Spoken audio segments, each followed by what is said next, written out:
Welcome back to another week in review. We're going to be looking at the trading week of January 19th, 2026.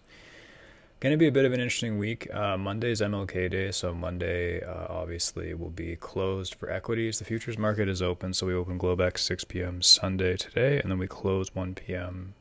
Monday tomorrow, and then reopen Sunday at 6 p.m. tomorrow. So as far as what kind of action we're going to get tomorrow, we could actually get some decent futures moves just because of some of the news that we got this weekend. But as far as, during the RTH session, obviously equities aren't actually open, so it's going to be purely futures, and sometimes it's nonsense. Sometimes you can get a good move, so we'll have to see. But starting out with data this week, so Monday we don't really have anything, obviously, because the market is closed, generally speaking. Tuesday we have the ADP weekly employment change, as well as Netflix earnings after hours, and I'll go to earnings after as well too. Wednesday we have we have Trump speaking at 8:30 a.m. We have the pending home sales at 10 a.m. and then not much else on Wednesday, pardon me. Thursday, we have PCE at 8:30 a.m. We have the final GDP print as well as jobless claims. And then Globex Thursday session, we have the Bank of Japan rate decision and their monetary policy outlook down here. So we'll have to see if futures care about that at all. I would suspect they probably do at this point in the cycle.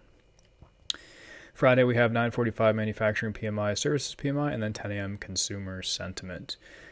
Getting into a bit more earnings this week, like I said, on Tuesday after close, we have Netflix, and then we have Intel Thursday after close. So as far as, potential market movers, obviously Netflix is going to be the kickoff to tech earnings, and then we have the semi-sector for Intel on Thursday. Netflix has really been beaten down lately too, so it'll be interesting to see how that actually works out for them. So I'll be watching. I don't think I'll be trading it, but definitely be interested to see what that looks like. So moving into last week, it's an interesting week. It was an interesting week last week. So I said the last few days felt distributive to me, and the reason why I say that is that when we have a lot of effort and we have a lot of buying and we have a lot of aggressive buying and a lot of net positive delta, which is trapped up into these profiles up here, and we don't go anywhere. Obviously the counterpart to that would be passive selling off limit, and it felt like a lot of that was happening up into these highs up here for me personally. It was really, really aggressive to set a lower high on Thursday. This was surprising to me when we eventually just got stuck up here and we weren't able to reach back up into the ETH all-time highs, which should get corrected at some point in time. We got pinned under the blueprints that I had print as well. That was really surprising to me, and it was notable in the sense of we set a lower high, at least so far. We set a lower high on the daily. Blues held. We had a lot of aggressive buying that go absolutely nowhere, and then eventually we puked it all out come later Thursday into Friday. So it's an interesting spot. We have Trump coming out with tariff news as well. Additional tariffs on the European Union because of Greenland. It's a shit show.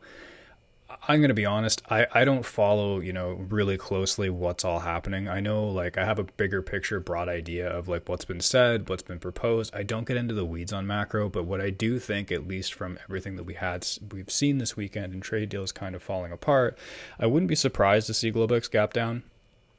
As far as, if it finds a bid or where it finds a bid, I don't really know. And again, that's because, equities are closed on Monday, so we basically have free reign, or futures traders have free reign to basically figure out, where they want to potentially stake a bid and offer in the Globex session and tomorrow's session. So it'll be interesting. I think the big thing I'm watching first and foremost is the higher time frames. Monthly is still one time framing up. The daily and the weekly are in balance. So you can see that we've set current weekly and daily balance highs at 7,024s and current weekly and daily balance lows at 6923s, and we settled basically right in the center. So as far as my view here, again, I had blues print into the highs on ES. I had them print on NASDAQ as well. We weren't able to breach it. We set a pretty nasty lower high into 7,017s up here, and then we settled and closed below basically the meat of last week's distribution and the meat of last week's value. We settled in the bottom portion of it. So the big thing for me early on is going to be last week's value area low, as well as this pivot that we had that was pretty decisive all of last week at 69.70s. I think this will be a really good early gauge in the market to gauge short-term strength or weakness. And the big thing for me is that, especially with the news that we had over the weekend, if we do gap below this, are we able to recover 69.70s? And if we're not, if we start getting trapped below the meat of last week's value, below the prior weekly value area high, if we start to not be able to accept the value that we built up here, then I think exploring the bottom part of balance, and especially this poor low down here, is very likely. So the big thing for me really, again, early on is going to be 69.70s. So this will be obviously Sunday night, Monday in the only the future session that's open, but as well as the carry through for Tuesday onward for the rest of the week, which are normal trading days. If we lose 69.70s and we're not able to get back above, then I think exploring the bottom section of current weekly balance and fixing this poor low down here at 69.20s is fairly likely. We also have an unfilled settlement gap, and as well as a naked VPOC down here at 6900s. So I think below 70s, we're going to be looking to explore the bottom part of balance at 69.20s and potentially as low as 6900s down into 68.90s into the 2025 settlement prints, which again is a pretty strong reference for me for the market for Q1. Where I'd be cautious a little bit is if we do get the short trade and we are able to explore the bottom part of balance. If we sweep and bid this poor low down here at 69.70s, so if we sweep below and then we see a lot of volume come back in and we're able to hold back above 69.20s, then this could turn into a look below and fail of balance, of current balance, and we could see a decent counter move back up, get us back up into 69.70s range. I'd be a little hesitant, to be honest, if we start shifting the weekly to one-time framing down. I'd be a little hesitant to look for, big continuation long trades. And again, that's largely because of, from a system standpoint, from a systemic standpoint, I had blues come up here, so that's important to me. As well as the fact that we wouldn't be able to stay inside of balance. We'd be shifting the weekly to one-time framing down. We'd be shifting the daily to one-time framing down. We'd have a fairly prominent lower high at 7,017s that's stuck here, and we'd have a lower low as well. So I think really, if we're starting to lose 69.20s, the potential for another lower high is definitely there. I don't want to put the cart before the horse here because again, this market has been virtually unkillable. And again, I'm not the type of person to look and try and pick highs, but there's factors that are starting to stack up here that look like we could at least have a short-term correction. And I think really that's all going to stem around the action early at last week's value area low at 69.70s. So again, if we lose this, I'll be looking for the move down into the bottom region of balance, at least down into this value area low, down into basically the bottom, traverse the bottom of last week's value profile down into 69.40s and potentially test 69.20s. Where this view of potential distribution kind of is negated, or at least, where it would make sense for me to be a buyer would be extremely strong holds of 69.70s. So if we gap below this, punch above, and there's no ability to sell below this, then I think again the long trade is back on the table. Or if we're back above 7K. So basically this is kind of no man's land here, this 7K to 69.70s. I really think the next potential leg of this range is going to stem from if we can break away above or below basically last week's value, for lack of a better term. So the positives for buyers is value was framed higher. The negatives are the fact that there is a lot of trapped positive delta up here. There's a lot of, I don't want to say it's trapped buyers because a lot of the time, obviously this is exits on the market. It's, it's profit taking, it's passive selling.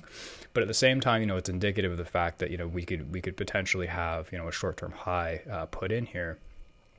And a lower high on the daily that started to form here. So something to consider. So 69.70s, and then if we get back squarely above 7Ks, then again, I think the long trade's back on. And then we'll be looking for the top of balance currently at 69.24s, as well as the ETH all-time high, which should get corrected. And then obviously if we break away from current all-time highs, we have the extension, the monthly balance extension target still of 7,060s and then all the way up to 7150s. So again, I'm pretty neutral here. There's factors telling me that we could potentially see a short-term move down. And that's all I'm really saying here. And I think as far as from an intraday trade perspective, where it starts to make sense to look for that would be if we start losing 69.70s, then I'd be looking for at least the bottom of balance to get tested. And then below 20s, really we should be backfilling pretty much this entire range down here. And I think we'd be testing at least 68.90s and potentially into the bottom of this range into January's current low at 68.70s. So I don't think that would be all this week if we do get that, but this is, just a target below if we start breaking down below balance. NASDAQ is basically the exact same trade for me. I'm going to use last week's value area low as well as Friday's POC basically at 25,700. So again, if we're unable to, everything is basically the same on the NASDAQ. So I had blues print at the highs. I also had it print at the lows, which provided a really nice long trade back up. But the big thing is, again, we set another lower daily high. We weren't able to even come anywhere close bidding above the developing weekly POC that we had, and it was a brick wall into 25,800, and we settled below weekly value at 25,700. So again, it's kind of the same thing for me here. 25,700s, if we can't get back up, then I'll be looking for this naked VPOC as well as these blues. I want to see these retested down at 25,500. So I think we could potentially have a nice short trade back down into here. And then this will be very telling down into 25,500s to 450s, which is the 50-day simple moving average where the blues printed. Again, important on my system. And last week's lows. If we lose this, then we have another naked weekly or another naked daily POC as well as an unfilled settlement gap at 25,400. So this entire range will be pretty important. And then down into current weekly balance lows, down into this low right here. So again, under 25.7s, I think we're at least going to come back down and test last week's lows into here in this unfilled settlement gap. If we're back above 700s, then I think the move back just a simple traverse of value back to last week's POC and potentially be testing back up into this range into 25.9s is the move.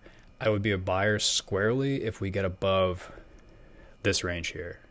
So if all of this is reversed, if it's all negated, and we start finding good bids above 880s, let's call it, last week's POC, then I think this has the potential to break up higher finally and probably get a move up higher.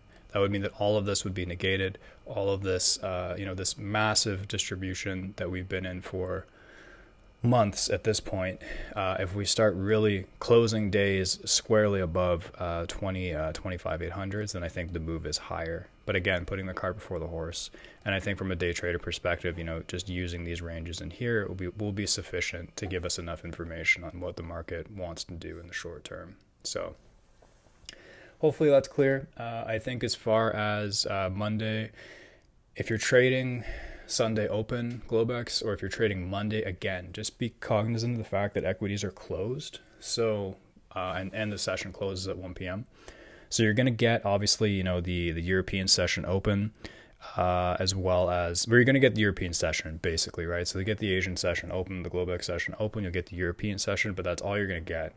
So what it's actually going to tell us, I'm not sure. We might get some decent moves just as the book is a little bit more free. We might get nothing at all. I don't really know, but I do think that the potential for a gap lower on Globex is there, and I guess we'll just have to manage and see where we go from there. So I think the levels are fairly straightforward. They're fairly clear, at least for me personally.